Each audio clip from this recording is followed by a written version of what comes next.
Mahalagang matutunan ng ating mga anak ang selling skills.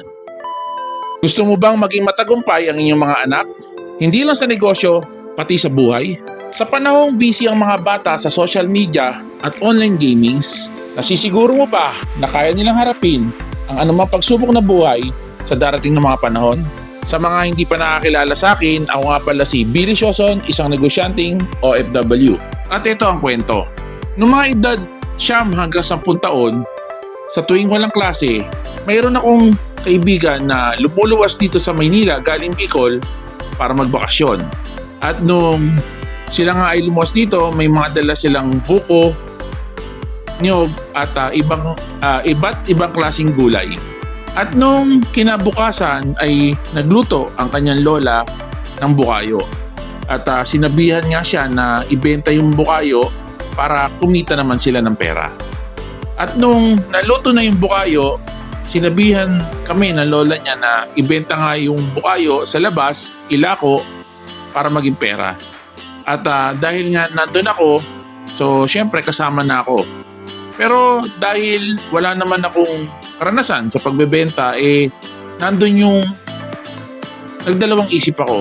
Kasi hindi naman talaga ako sanay na nagbebenta at nung mga panahon na yun, hindi naman talaga ako madalas na lumalabas ng bahay.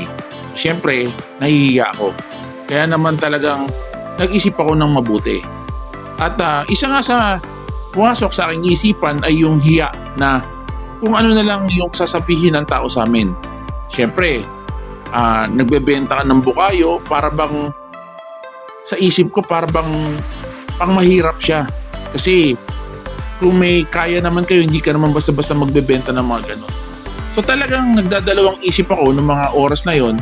Pero dahil siyempre sabi ka kung makasama yung kaibigan ko, sumama na rin ako.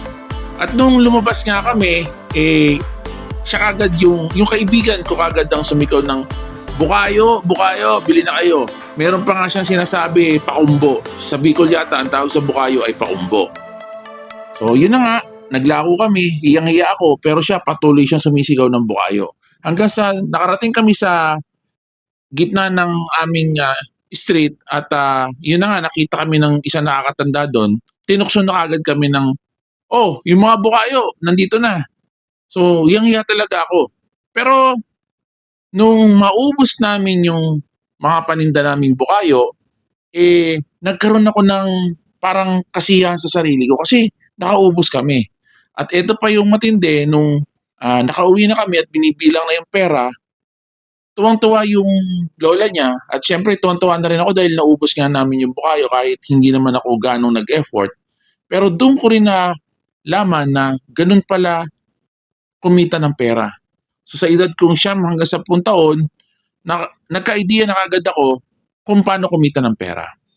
At sumunod na araw, ganun uli. Hiyang-hiya na naman ako, pero nung araw na yon, hindi na gano'n kasi mabilis na lang siyang nawala dahil nalibang na ako kabebenta ng bukayo. At yun na, sumisigaw na rin ako. At nung tinukso ulit kami, nung kapitbahay namin na bukayo, hindi ko na siya pinansin. Pero ang pinakamaganda rito sa karanasan kong ito, na kahit namimilipit ako sa hiya ng mga panahon na yon, nung nag-apply ako ng trabaho. Nung nag-apply ako ng trabaho at nalaman ko na sales pa rin yung kategory na papasukan ko, nandun na naman, bumalik na naman yung hiya ko. Pero dahil nga, syempre, nung mga panahon na magkakaroon na ako ng pamilya at kailangan ko na magtrabaho, madali na ako nakapag-adjust kasi naalala ko lang nung bata pa ako na nagbenta kami ng bukayo, sabi ko, kahit naman anong isipin na o sabihin ng ibang tao, madali ko na lang namang makakalimutan yon. At ang kagandahan nun, nung napasok nga ako dun sa Sony Philippines, nadala ko siya hanggang ako ay nag-abroad. Sa ngayon na ako ay nagninegosyo na, dala-dala ko pa rin yung mga selling skills na aking natutunan mula nung ako'y bata pa hanggang sa ako'y nakapag-abroad. So ano ba yung mga benepisyo na makukuha natin pag natuto tayo ng selling skills? Para sa akin, ang unang-una kong natutunan ay yung matanggal ang kaba at hiya nung kami ay nagbenta ng bukayo. Kasi kadalasan naman pagka yung magbebenta ka, mahihiya ka talaga kasi ang unang-unang papasok sa isip mo ay yung iisipin ng ibang tao. At kung hindi ka man makabenta, parang failure ka, eh, siyempre, iisipin mo ulit kung ano yung sasabihin sa'yo ng ibang tao. So, pagka natutunan mo ng mas maaga kung paano magbenta, magkakaroon ka na agad ng confident. Sumunod, yung pagsasalita o yung sales talk na tinatawag.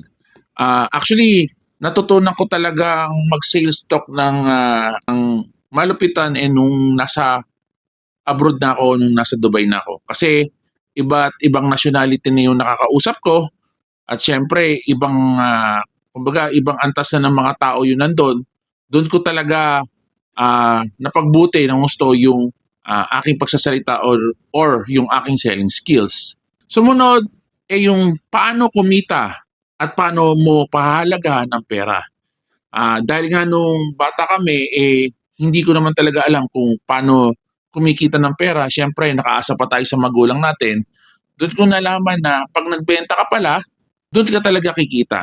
Kumbaga, yung effort mo na magsisigaw ka lang, mapapalitan yun ng pera o pagkita. O pagkita ng pera. Sumunod, yung pagpaplano. Siyempre, kung ikaw ay magbebenta, dapat meron kang plano kung paano mo i-approach ang customer, kung ano ba yung magiging benepisyo nito sa customer, at kung bakit nila kailangan bumili sa'yo. So, kailangan din yan sa selling skills or isa rin yan sa madidevelop sa'yo pagka natutunan mong magbenta. Kaya naman, lagi niyong tatandaan na ang selling skills ay hindi lang tungkol sa pera. Ito ay isang mahalagang life skills na dapat matutunan ng ating mga anak dahil sa pamamagitan nito, naihahanda natin ang ating mga anak na maging matatag at may kumpiyansa sa sarili. Siya nga pala, shoutout dun sa kaibigan kong si Perry na negosyante na rin po sa panahon ngayon. Actually, halos magkaparehas din po kami ng tinahak na landas. Naging OFW rin po siya sa bansang Saudi at ngayon ay nagninegosyo na dito sa Pilipinas. At kung gusto niyo pa ng mga ganitong klase ng video, paki-like, follow, and share na rin po. At paki-follow niyo na rin po ang aking red profile. At sa mga susunod na panahon po ay gagawa na rin po tayo ng ating account sa black profile po. So maraming salamat po sa inyo. Sana po ay marami kayong natutunan.